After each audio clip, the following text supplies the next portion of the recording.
La communication interculturelle est l'un des éléments clés pour favoriser la mise en place de relations interculturelles harmonieuses. On constate une augmentation de l'immigration au Canada, ce qui augmente les origines des personnes qui arrivent au pays. Cette augmentation des origines et de l'immigration fait aussi augmenter les défis en matière de relations interculturelles et donc l'importance de mettre en place des stratégies pour favoriser la communication entre des gens de différentes cultures qui se retrouvent dans nos collectivités. La communication interculturelle se définit comme un processus dans lequel des gens de deux cultures différentes qui sont hautement influencés par leur propre culture essayent de communiquer, mais surtout de donner du sens à leur interaction pour pouvoir bâtir une relation à long terme.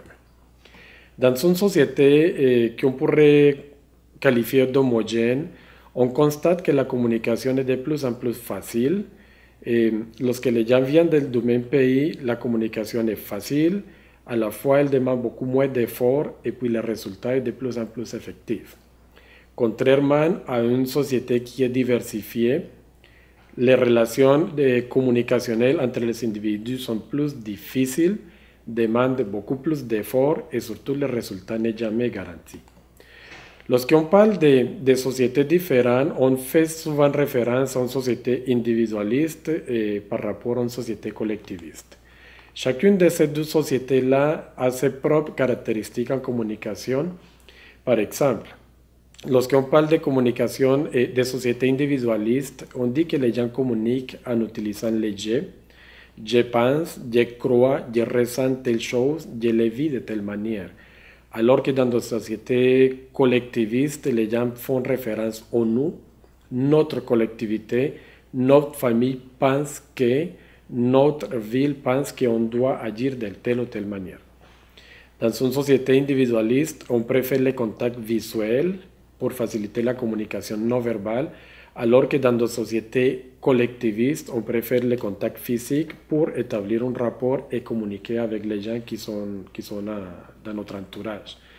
La communication dans une société individualiste est explicite, donc la personne avec peu de paroles va exprimer exactement le message qu'elle voudrait transmettre, et puis dans une société collectiviste, c'est plutôt le contraire. Il faut beaucoup plus de paroles pour accompagner un message. Dans une société individualiste aussi, on est axé sur la tâche, donc ce qui explique le rapport à l'horaire, le rapport à la performance en milieu de travail, par exemple, alors que dans une société collectiviste, on est plutôt axé sur les relations. On veut faciliter la proximité, la communication avec les gens et parfois ça prend beaucoup plus de temps que dans une société individualiste. Pour terminer, le rapport entre société individualiste et collectiviste, il faut parler aussi que la société individualiste c'est plus informel, la communication est plus détendue, alors que dans une société collectiviste, il y a beaucoup plus de formalités et on va voir tout à l'heure avec les informations par rapport à la distance hiérarchique de la personne. On dit que le Canada est probablement l'un des pays qui se classe le plus haut dans l'échelle d'individualisme au monde. Donc, si on met une personne d'origine canadienne avec une personne d'origine colombienne, par exemple, et on essaye de faciliter la communication entre ces deux personnes-là, on va constater qu'il y a une lacune très grande à combler. Donc, de là l'importance de favoriser les échanges entre ces personnes-là. Pour les favoriser, il faut évidemment outiller ces deux individus-là pour qu'ils puissent communiquer. Également, la hiérarchie. On dit que le Canada n'est pas tout à fait un pays hiérarchisé. Et puis, le Canada reçoit par contre des gens qui viennent de pays qui sont très hiérarchisés. Les gens qui viennent des pays hiérarchisés, c'est des gens qui sont habitués à communiquer d'une manière complètement différente. Alors, ça mettra aussi en évidence que le niveau hiérarchique pose des défis supplémentaires en matière de communication. Les composants de la communication interculturelle sont évidemment l'émetteur, les récepteurs, les messages, les canaux de transmission et les codes. C'est quoi qui fait que la communication interculturelle est une communication un peu différente? C'est évidemment l'influence de la culture de la personne, de l'émetteur, et l'influence du récepteur qui se transmet à travers des différents codes. Donc, on dit que le message est hautement influencé par la culture, et puis le message, il y a une composante verbale et une composante non verbale. Dans la composante verbale, on va voir qu'est-ce qui est le vocabulaire, la qualité de la voix, l'intonation, et les expressions qu'on utilise.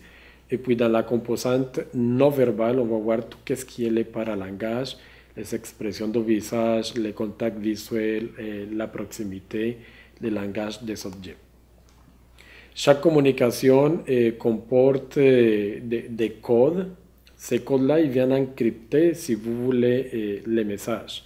Lorsqu'on transmet une information, on va introduire tout de suite un code que si l'autre personne n'est pas en mesure de décoder, évidemment, il n'y aura pas de compréhension dans la communication. Le message est transmis de l'émetteur au récepteur à travers 3 types de codes. Le premier, ça serait la langue. C'est tout ce qu'on dit, tout ce qu'on écrit. Ensuite, la gestuelle, tous les mouvements qu'on utilise pour accompagner un message. Et puis ensuite, la proxémie, c'est la façon dont on utilise l'espace pour pouvoir communiquer. La communication non verbale comprend tous les signes non verbaux qui sont utilisés pour communiquer. Donc la communication non verbale englobe le paralangage, les gestes, les expressions de visage, la structuration de l'espace et les contacts visuels. Le paralangage, c'est simplement dire une chose lorsqu'on veut signifier une autre. Ici au Canada, on utilise des messages comme par exemple les ouais, ou lorsqu'on n'est pas capable de donner une réponse tout à fait certaine devant une question qui pourrait être facile à répondre. Chez les nouveaux arrivants, c'est la même chose. Pour certaines personnes qui viennent de différents pays, lorsqu'on leur pose une question, ils vont toujours répondre oui, mais très souvent, ils voulaient répondre non. Pourquoi? Parce que dire non dans certaines cultures, ça pourrait compromettre la relation avec l'interlocuteur. Lorsqu'on parle aussi de communication non verbale, on parle de gestes. Et puis les gestes sont plus ou moins utilisés d'une culture à l'autre. Certains pays, certaines cultures sont des gens qui sont très expressifs, accompagnent leur communication de grosses expressions, d'aimer, de gros gestes, alors que dans d'autres pays, c'est seulement les gestes socialement acceptés qui sont largement utilisés. Aussi, dans différentes cultures, on utilise l'espace d'une manière très différente. Par exemple, ici au Canada, on a beaucoup d'espace, c'est un très grand pays, donc on essaie d'utiliser cet espace. On est habitué à avoir une bulle qui est très grande, une bulle qui nous permet de communiquer avec les gens en gardant une certaine distance, alors que dans d'autres pays, on essaie de ne pas tout à fait garder cette distance-là parce que ça pourrait se traduire comme un certain niveau de méfiance, ça pourrait comme refroidir les relations entre les personnes. Donc ici au Canada, on se tient loin pour communiquer. Dans d'autres pays, il faut se tenir au contraire très proche pour pouvoir communiquer. Ensuite, certains pays dont le Canada favorise les contacts visuels. Ici, avoir un contact visuel avec notre interlocuteur est interprété comme un synonyme de franchise. L'honnêteté, c'est une façon de garder vraiment le contact et de garder la concentration dans la communication, alors que dans d'autres pays, c'est complètement le contraire. Regarder l'interlocuteur directement aux yeux, c'est un défi à l'autorité. C'est comme un manque de respect et dont les gens ne sont pas habitués à fonctionner de cette manière-là. Lorsqu'on parle de communication interculturelle, il faut nécessairement faire référence aux obstacles à la communication, puisque les obstacles, c'est ça qui va empêcher ou qui va faire dérouter d'une certaine manière les résultats d'une communication. Lorsqu'on parle des obstacles à la communication, on va parler des filtres. Et les filtres, on va mentionner l'ethnocentrisme, les préjugés, les stéréotypes, la discrimination et le racisme. Également l'utilisation de l'accent, l'utilisation du régionalisme et l'utilisation des sujets tabous durant la conversation. Souvent, dans des petites collectivités, on a un langage régional qui est facilement compréhensible par les personnes qui viennent de la même région. Par contre, lorsqu'une nouvelle arrivante vient et rentre en communication avec des gens de cette collectivité-là, il se rend compte qu'il n'y a pas de communication parce que les gens n'arrivent pas à comprendre certains mots qui ont été adaptés à la région. Ce qui constitue la présomption de similarité comme un autre obstacle important à la communication interculturelle. L'écart entre les interlocuteurs, c'est aussi un aspect très important, une barrière très importante à la communication interculturelle.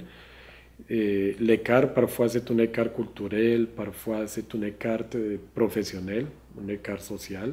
Parfois il y a des gens qui viennent de milieux qui ont été très scolarisés, qui utilisent un langage très riche, qui essayent de communiquer avec des gens plus scolarisés et parfois la communication devient de très difficile. On peut mentionner aussi le bruit de fond. Par exemple, les gens qui travaillent dans des usines, dans des laboratoires médicaux, c'est des gens qui doivent composer avec des obstacles supplémentaires à la communication. Et pour revenir aux gens qui travaillent en milieu hospitalier, dans lesquels on utilise beaucoup d'acronymes, beaucoup d'abréviations, ceci constitue aussi une barrière très importante à la communication interculturelle. Ici au Nouveau-Brunswick, on utilise parfois en communication française, on utilise des abréviations en anglais, et ça augmente les défis en matière de communication pour deux personnes de deux cultures différentes. Finalement, on pourrait mentionner la communication en personne par rapport à la communication écrite.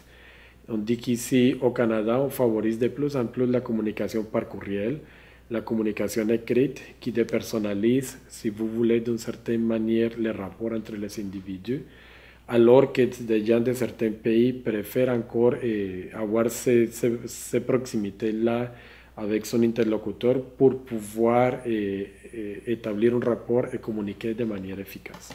Enfin, le développement des relations interculturelles efficaces demande des habiletés très importantes en matière de communication et de là l'importance de savoir nous reconnaître, de savoir reconnaître nos potentiels comme communicateurs et puis de savoir reconnaître les influences de nos cultures, non seulement pour pouvoir communiquer, mais aussi pour pouvoir décoder et recevoir la communication qui vient des personnes qui sont nées ailleurs dans le monde.